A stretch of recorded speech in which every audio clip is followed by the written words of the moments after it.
তোমাৰ কিবা এটা হোৱা হ'লে কি হ'লে এনেও মই মৰিলে কান্দিবলৈ কোন আছে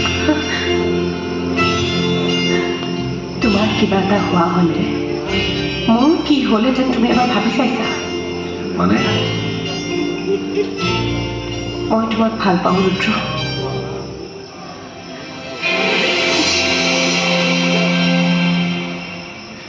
ৰবি তুমি